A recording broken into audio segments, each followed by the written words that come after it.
Hello friends, स्वागत है आपका आपके प्यारे से चैनल राइट कम्युनिटी। तो फ्रेंड्स, इस वीडियो में बात करने वाले हैं जो विज्ञान का फर्स्ट चैप्टर है, रासायनिक अभिक्रिया एवं समीकरण, जिसे इंग्लिश में कहा जाता है केमिकल रिएक्शन एंड इक्वेशन।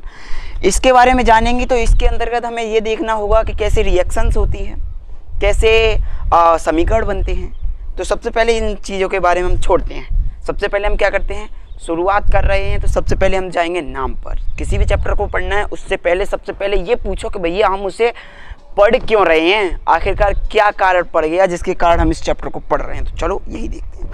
सबसे पहले क्या है, रासायनिक अभिक्रिया। क्या चीज़ है, 1 मिनट में मार्कर ले लूँ, है ना। सबसे पहले क्या है, रासायनिक अभिक्रिया।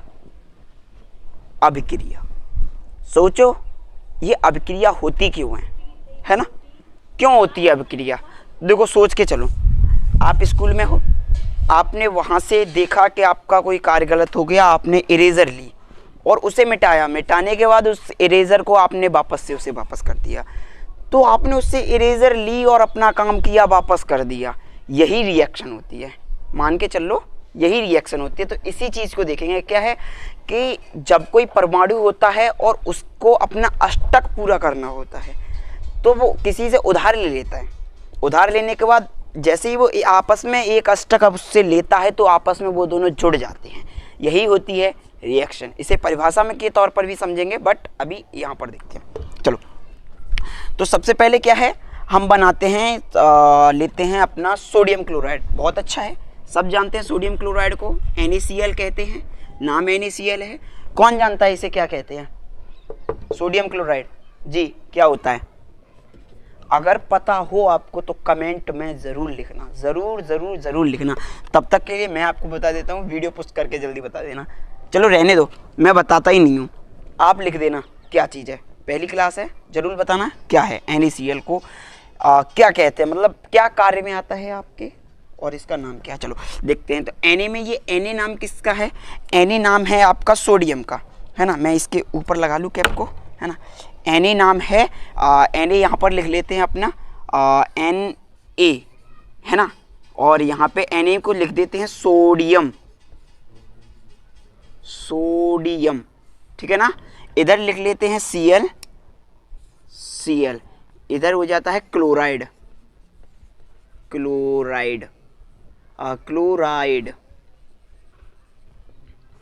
इतना क्लियर हो गया। दोनों चीज़ों में क्या फ़र्क है इसी के बारे में देखेंगे। सोडियम क्लोराइड, और पहले मैं आपको नोट में लिख लीजिए इस चीज़ को, जो आपका आवर्त सारणी है उसके अंदर आपको 30 परमाणु याद होने चाहिए। क्योंकि जब आपको किसी चीज़ के बेसिक्स ही ना मालूम होगा ना तो आपको मतलब दिक्कत होती है ना, क्या होती है, परेशानी होती है। तो अब NaCl क्या है, परमाणु है। परमाणु क्या होता है कि कोई छोटी से छोटी चीज़, मतलब सूक्ष्मतम से सूक्ष्मतम कण ही परमाणु होता है। परमाणु को इंग्लिश में क्या कहते हैं, एटम कहते भी है। एटम, ATOM, एटम कहते हैं इंग्लिश में। अब देखते हैं Na की परमाणु संख्या कितनी होती है। Na की होती है भैया 11। कितनी होती है, 11। Cl की कितनी होती है, 17। मैं अब आपको रूल बताता हूँ मैं आपको। एक परमाणु कैसा होता है, परमाणु के पास ऐसा कुछ होता है, इसके अंदर क्या होता है, न्यूट्रॉन और प्रोटॉन भरा होता है। इसे क्या कहते हैं, ये अष्टक होता है, बट ये न्यूक्लियर है ना। क्या है, न्यूक्लियर। अब दूसरा क्या है, ये होते हैं अष्टक, है ना। ये इसके ओरे पास बने होते हैं, ये होते हैं अष्टक। ये अष्टक होते हैं। इसका रूल ये है कि जो पहला अष्टक होता है ना उसमें 2 परमाणु भरे जाते हैं। पहले अष्टक में 2 परमाणु भरे जाते हैं, यहाँ पे लिख देते हैं 2 परमाणु, है ना। और जो दूसरा अष्टक है वो 8 परमाणु मांगता है, केवल 8, ज़्यादा नहीं मांगेगा, ईमानदार है, 8, है ना। और जो तीसरा होता है वो भी 8 मांगता है। कितने मांगता है, वो भी 8 मांगता है। चलो हम देखते हैं। अब करते हैं भैया शुरू। हमने सोडियम के लिए बनाया है ये, है ना। तो सोडियम की क्या होती है, सोडियम कैसे लेगा, तो सबसे पहले वो लेगा आपसे 2, पहले वाला अष्टक पूरा हो जाएगा 2। अब उसके पास 11 थी, 2 घटा दिए तो कितने बचे उसके पास, 9। दूसरे में कितने ले लेगा, 8 ले लेगा वो। और लास्ट वाले में कितना बचेगा, 1 बचेगा। तो सबसे पहले हम परमाणु ही सजा देते हैं। 2 पहले वाले में 2 सजा देते हैं, 1 और ये 2। दूसरे वाले में देते हैं 8, 1 2 3 4 5 6 7 और 8, दूसरे वाले में 8 दे दिए, बचा कितना 1, उसे यहाँ पे दे देते हैं, है ना। बट सोडियम परेशान है, हताश है भैया कि उसके पास 8 नहीं है, 1 है, लास्ट वाले अष्टक में 1 है, बट उसे चाहिए कितने 8 चाहिए थे, 1 है, 7 और चाहिए। अब देखते हैं क्लोराइड के पास में। क्लोराइड भैया कह रहे हैं कि क्लोराइड के लिए हम एक अष्टक बनाएंगे, अंदर न्यूक्लियर और प्रोटॉन भर दिया, दूसरा अष्टक हो गया, ये तीसरा अष्टक हो गया और ये चौथा अष्टक हो गया, है ना। यहाँ से अष्टक थोड़ा है, 8 कमज़ोर है, कुछ भी कर लो, बस काम चल रहा है अपना, है ना। तो यहाँ से अब हम लेते हैं, इसके अष्टक की 17 होती है, मैंने सॉरी क्लोराइड की 17 होती है, तो 17 के हिसाब से बनाएंगे, तो 17 के हिसाब से बनाएंगे। बनाइए, पहले वाले में 2 आ जाएंगे, दूसरे वाले में 8, हाँ आएंगे, कितना हुआ 10 हुआ, बचे कितने 7, लगा दो, लग गए ना। चलो अब क्या होते हैं, 2 लिख देते हैं इसके अंदर, भर दीजिए अंदर, तो 1 और 2, अब दूसरे वाले में 8 भरेंगे, 1 2 3 4 5 6 7 8 भर दिए, लास्ट वाले में 7 लगाने, 1 2 3 4 5 6 7। अब होती है अपनी कहानी शुरू। क्या हुआ, यहाँ पर कितने हैं 2 8 7 और यहाँ पर कितना है 2 8 1। अब ये मान लो, चलो यहाँ पर 7 है, यहाँ पर 8 है, अब हम क्या कर सकते हैं, इसे हम 7 दे दें, जो सोडियम का अष्टक है उसे हम 7 दे दें। ये ज़्यादा हो रहा है, क्यों ज़्यादा हो रहा है, क्योंकि इसे इतनी हीट देनी पड़ेगी तब ये अपने साथ छोड़ेगा, छोड़ने इतनी है। लेकिन क्या है, अगर ये सोडियम अपना एक इसे दे देता है तो इसका तो भला हो जाएगा, भला दोनों का होना है। कैसे होना है, देखो सपोज करो इससे हमने यहाँ से उठाया 1 को, यहाँ से इसका ये एक अष्टक है ना, ये हमने हटा दिया और इसको दे दिया कि भाई तू रख ले, है ना। इसने ले लिया, ये भी खुश हो गया भैया कि इसके पास कितने हो गए, इसके पास 2 8 8 हो गए, ये तो भाई खुश हो गया, है ना, कि मेरे तो 8 पूरे हो गए। वेट, जो ये आपका सोडियम वाला है ना, ये भी खुशी है क्योंकि उसके पास भी 2 8 पूरे हैं, है ना, पूरे हैं ना, 2 भी हैं और 8 भी हैं, यहाँ पर इसका भी पूरा हो गया। तो क्या हुआ, ये दोनों आपस में मिल चुके हैं आपस में, तो यही मिलना रिएक्शन कहलाता है। तो इसी चीज़ को हम करेंगे, तो यही होता है रिएक्शन। चलो वीडियो में आगे बढ़ते हैं और देखते हैं क्या होता है आगे। तो हमने ये देख लिया अभिक्रियाएं होती ही क्यों हैं। दूसरी बात ये आती है, अब हम देखते हैं भैया रासायनिक अभिक्रिया क्या होती है। अब हम उससे पहले हम ये देख लेते हैं कि अभिक्रिया के प्रकार, टाइप्स ऑफ रिएक्शन क्या होती है। 2 रिएक्शंस होती हैं, एक होती है रासायनिक अभिक्रिया जिसे हम कहते हैं केमिकल रिएक्शन, एंड सेकंड होती है नाभिकीय अभिक्रिया जिसे हम क्या कहते हैं, न्यूक्लियर रिएक्शन। तो आप ये सोच रहे होंगे कि दोनों पढ़नी है, टेंशन मत लो, केवल एक पढ़नी है, रासायनिक अभिक्रिया। न्यूक्लियर रिएक्शन हटाओ सामने से, है ना। न्यूक्लियर रिएक्शन तो आपको जाके 11th 12th में पढ़नी पड़ेगी। अभी हम क्या है, रासायनिक अभिक्रिया। एक तरीके से आप ये मान लो कि हमें ना किसी के अंदर घुस के नहीं देखना है कि वो कैसा है, उसके रंग रूप से बता देना है कि वो किस प्रकार का है ना। तो ये हो गया। अब आप एक मुझे बात बताओ, सीधी बात है, क्या आपको ये पता है परिवर्तन क्या होता है? परिवर्तन कितने प्रकार का होता है?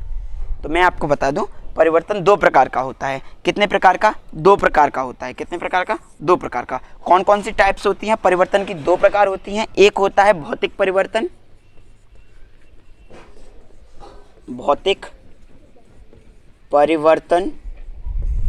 है ना, भौतिक परिवर्तन। सेकंड क्या होता है? सेकंड होता है आपका, अरे खुल जाए यार, सॉरी यहाँ पे फर्स्ट डलना है, यहाँ पे सेकंड है। ये होता है रासायनिक परिवर्तन। अब इन्हें देख लेते हैं। भौतिक परिवर्तन को इंग्लिश में कहते हैं फिजिकल चेंज, एंड रासायनिक परिवर्तन को कहते हैं केमिकल चेंज। भौतिक परिवर्तन वो घटना होती है जिसे आप ऐसा समझ लो कि किसी भी रूप में लेकर जाके और उसे वापस लाया जा सकता है ना। किसी भी वस्तु का आप कोई नया प्रोडक्ट बनाओ, उसके बाद में आप उसे दोबारा से उसी रूप में ले आओ, ये होता है आपका भौतिक परिवर्तन। रासायनिक परिवर्तन इसका उल्टा होता है। कैसे?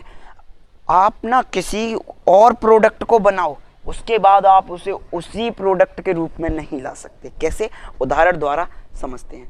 ठीक है, देखो भौतिक परिवर्तन क्या होता है, जैसे कि आप समझो रोटी का बनाना, आपने क्या किया, रोटी को गोल गोल बनाया, गोल गोल बना लिया, लेकिन तवे पर नहीं डाली। किस पर? तवे पर नहीं डाली।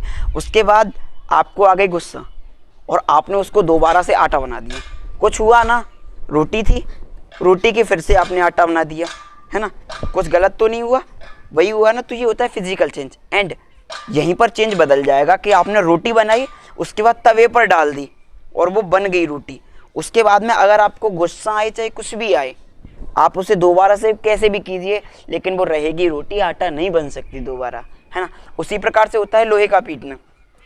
लोहे का पीटना, लोहे का अगर पीट के आप किसी और रूप में ला सकते हो तो लोहे को दोबारा से लोहा ही है तो लोहा ही ना। उसी प्रकार से आप देखते हो दूध है, दूध में क्या किया आपने, जावट डाल दी, दूध में आपने जावट डाल दी तो उसका क्या बन गया, दही बन गया। दही बन गया तो वो दोबारा दूध तो नहीं बन सकता आप, तो वो क्या हो गया, रासायनिक परिवर्तन हो गया। यहीं से अगर आप देखते हैं तो रासायनिक परिवर्तन भौतिक परिवर्तन में अगर आप करते हैं तो बहुत अच्छी बात है। अब हम देखते हैं कुछ एग्जाम्पल्स जिसका आप आंसर देंगे। ठीक है, एग्जाम्पल्स जिसका आप आंसर दोगे। ठीक है, तो करते हैं पुश वीडियो को और करते हैं अपना कुछ एग्जाम्पल्स देखते हुए। तो अब तक हमने सीख लिया है कि अभिक्रियाएं क्यों होती हैं। दूसरी बात ये हो गया कि अभिक्रियाएं कितने प्रकार की होती हैं। तीसरी बात कि फिजिकल चेंज और केमिकल चेंज क्या होता है। अब देखते हैं कुछ एग्जाम्पल उन्हीं के। तो पहला क्या है, चौक का बुरादा। इसके आगे एरो लगा ले क्योंकि आपको बताना भी तो है ना। क्या है, चौक का बुरादा। और दूसरा क्या है, कागज को फाड़ना। तीसरा है लकड़ी का जलना। चौथा है केले का खराब होना। अगर आप अंदाजा लगा सकते हो ना कि कौन फिजिकल चेंज है, कौन केमिकल चेंज है, भौतिक परिवर्तन क्या है, रासायनिक परिवर्तन क्या है, तो आप ऐसे लिख सकते हो कमेंट में कि चौक का बुरादा, उसके बाद स्पेस देना और उसके बाद लिख देना आप फिजिकल चेंज या केमिकल चेंज। शॉर्ट फॉर्म बता दे रहा हूँ आपको। फिजिकल चेंज को आप लिख देना सीपी, फिजिकल चेंज को सीपी लिख देना, और जो आपका केमिकल चेंज को सीपी लिख देना और फिजिकल चेंज को पीपी लिख देना, है ना। तो हम समझ जाएंगे कि आपने क्या आंसर दिया है। बट आंसर ज़रूर देना है इनके कि चौक का बुरादा, कागज़ को फाड़ना, लकड़ी का जलना और केले का खराब होना क्या है। मैं आपको दो बता देता हूँ जिससे आप समझ जाएं। चौक का बुरादा हमने क्या किया है, चौक का बुरादा कर दिया, बट है तो वो फिर भी चौक है ना, चौक ही है ना। उसे हम दोबारा से कुछ करके उसको दोबारा से चौक बना सकते हो। तो ये क्या हो जाएगा, ये हो जाएगा भौतिक परिवर्तन। क्या हो जाएगा, भौतिक परिवर्तन, जिसे आप शॉर्ट फॉर्म में लिख सकते हो पीपी, है ना। और तीसरा है लकड़ी का जलना। अब देखो लकड़ी उसका और कोई प्रोडक्ट बनाते तो पीपी हो जाता, लेकिन क्या किया आपने, उसको जला दिया है, अलग ही लिक्विड बना दिया या फिर अलग ही सॉलिड बना दिया है आपने। तो ये क्या हो जाएगा, रासायनिक परिवर्तन। रासायनिक परिवर्तन, है ना। तो इसे हम क्या लिख सकते हैं, इसे सीपी लिख सकते हैं। तो बचे दो, कागज को फाड़ना और केले का खराब होना। इन दोनों को आप लिखोगे कमेंट सेक्शन के बॉक्स में, क्योंकि मैं पढ़ा रहा हूँ, उसके साथ में आपका माइंड टेस्ट भी साथ में होगा। तो इन दोनों को आपको लिखना है कमेंट में, ज़रूर लिखना। अब हम करते हैं वीडियो को पुश और आगे को क्या पढ़ाना है उसके बारे में हम यहाँ पे लिखते हैं। तो हमने देखा कि मैंने आपको कार्य दिया था जिसे आपको सीपी और पीपी के द्वारा आपको बताना है कमेंट सेक्शन में। अब देखते हैं कुछ परिभाषाएं के अंतर्गत आती है। सबसे पहले रासायनिक अभिक्रिया। मैंने आपको बताया कि रासायनिक अभिक्रिया को इंग्लिश में कहते हैं केमिकल रिएक्शन। मैंने आपको समझा दिया है, लेकिन आपको परिभाषा की भी तो ज़रूरत है क्योंकि आप नोट्स बनाओगे। तो उसके लिए अभिक्रिया में हम लिखेंगे जब दो या दो से अधिक पदार्थ आपस में क्रिया करते हैं, मतलब आपस में, जैसे कि मैंने आपको सोडियम क्लोराइड को बताया, आपस में क्रिया करते हैं ना, तब वे नए पदार्थ का निर्माण करते हैं, तब वे नए पदार्थ का निर्माण करते हैं। तो वो क्या कहलाती है? रासायनिक अभिक्रिया। कैसे पदार्थ? जिन्हें हम दोबारा से उसी फॉर्म में नहीं ला सकते जैसे कि हमने उसे छोड़ा था। जैसे मैंने आपको बताया दही के अंदर, दूध के अंदर अगर आप जावट डाल दें तो क्या बन जाता है? दही बन जाता है। अब दही जो है उससे आप दोबारा से दूध तो नहीं बना सकते ना, है ना। तो उसी प्रकार से ये हो गई रासायनिक अभिक्रिया की परिभाषा, जिसे आप आराम से लिख सकते हैं नोट्स में। नेक्स्ट क्या आती है? अभिकारक। अब आप सोच रहे होंगे कि अभिकारक क्या होता है, बताऊंगा, अभी बताऊंगा क्या होता है। अभिकारक जिसे हम रेजिडेंस कहते हैं इंग्लिश में, जिसकी परिभाषा ये है कि रासायनिक अभिक्रिया में भाग लेने वाले पदार्थ अभिकारक कहलाते हैं। अभी आप बुक में लिखो, मैं अभी आपको एक उदाहरण दूंगा, आपको सब फटाक से समझ में आ जाएगा। तो क्या होता है? रासायनिक अभिक्रिया में भाग लेने वाले पदार्थ अभिकारक कहलाते हैं। दूसरा क्या है? उत्पाद, जिसे हम कहते हैं प्रोडक्ट, है ना। वो क्या होता है? रासायनिक अभिक्रिया के फलस्वरूप, यानी रासायनिक अभिक्रिया के फलस्वरूप बनने वाले नए पदार्थों को, है ना, यहाँ पर नए और लिखा जाएगा, नए पदार्थों को उत्पाद कहते हैं। अब एक हम उदाहरण देखते हैं, उससे हमें पता चल जाएगा कि क्या ये उत्पाद होता है, क्या ये होता है, ठीक है। तो सबसे पहले हम लिखते हैं मैग्नीशियम और ऑक्सीजन का, मैग्नीशियम और ऑक्सीजन का। चलो हम करते हैं एक रिएक्शन जिसमें हम लिखेंगे मैग्नीशियम, ब्लू से ही ले लेते हैं। क्या है? अगर हम देखें कि मैग्नीशियम और ऑक्सीजन की हम क्रिया करवाने जा रहे हैं, देखते हो कैसे होता है। पहले सबसे पहले हो गया आपके मैग्नीशियम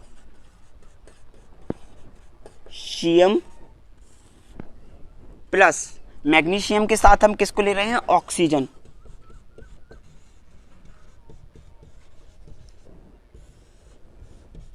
मैग्नीशियम और ऑक्सीजन को हम ले रहे हैं और आपस में इसकी कराएंगे क्रिया। तो क्या होता है कि इन दोनों की क्रिया होगी तो क्या हो जाएगा? मैग्नीशियम ऑक्साइड प्राप्त होगा आपको, मैग्नीशियम ऑक्साइड, ऑक्साइड। अब देखो यहाँ पे ये है मैग्नीशियम ऑक्साइड और मैग्नीशियम ऑक्साइड बन गई आपकी। मैग्नीशियम और ऑक्सीजन का अगर हम क्रिया कराएंगे तो आपके साथ मैग्नीशियम ऑक्साइड मिल जाएगी। तो इसको अगर हम देखते हैं तो ये आपको तीर बड़ा कर दूं क्योंकि आपको साफ नहीं दिखाई दे रहा होगा, तो मैं इसे बता दूं क्योंकि इसका अहम रोल होता है। मैग्नीशियम ऑक्सीजन, मैग्नीशियम ऑक्सीजन, ये जो इतना है ना, इधर जो आपको लेफ्ट हैंड साइड में दिखाई दे रहा है मैग्नीशियम ऑक्सीजन, इस जो हम रिएक्शन कर रहे हैं, जिस चीज़ को मिला रहे हैं, ये होता है अभिकारक, ये होता है अभिकारक। ये एक रासायनिक अभिक्रिया हो गई है कि हमने मैग्नीशियम लिया, ऑक्सीजन लिया, उसको हमने मैग्नीशियम ऑक्सीजन को मिला के मैग्नीशियम ऑक्साइड बना दिया। तो क्या हुआ? मैग्नीशियम और ऑक्सीजन ये दोनों मिली तो रहे हैं, तो ये क्या हो गए? ये हो गए अभिकारक। क्या हो गए? अभिकारक। इन्हें कहते हैं अभिकारक। अब नया प्रोडक्ट क्या बना है? नया बना है मैग्नीशियम ऑक्साइड, तो ये हो गया उत्पाद, जिसे इंग्लिश में कहते हैं प्रोडक्ट। इतनी बात समझ में आ गई? अगर इतनी बात समझ में आ गई हो तो हम चलते हैं आगे और देखते हैं रासायनिक समीकरण बनाना। ऑक्सीजन को जब हमने मिलाया तो क्या हुआ? मैग्नीशियम ऑक्साइड बना। तो एक बार हम शुरुआत से देख लेते हैं कि हमने बताया क्या। सबसे पहले हमने आपको बताया कि अभिक्रिया क्यों होती है। दूसरी बात हमने बताई आपको कि अभिक्रिया के प्रकार कितने होते हैं। उसमें आपने देखा कि रासायनिक अभिक्रिया होती है और नाभिकीय अभिक्रिया होती है, जैसे हम केमिकल रिएक्शन और आपके न्यूक्लियर रिएक्शन कहते हैं। उनमें से हमें नाभिकीय अभिक्रिया नहीं पढ़नी है। और हमने देखा भौतिक परिवर्तन, रासायनिक परिवर्तन। उसके बाद हमने कुछ परिभाषाएं देखी। आज की वीडियो में सिर्फ इतना ही। Thanks for watching video. मिलते हैं अगली वीडियो के साथ में, तब तक मस्त रहिए, खुश रहिए, जय हिंद।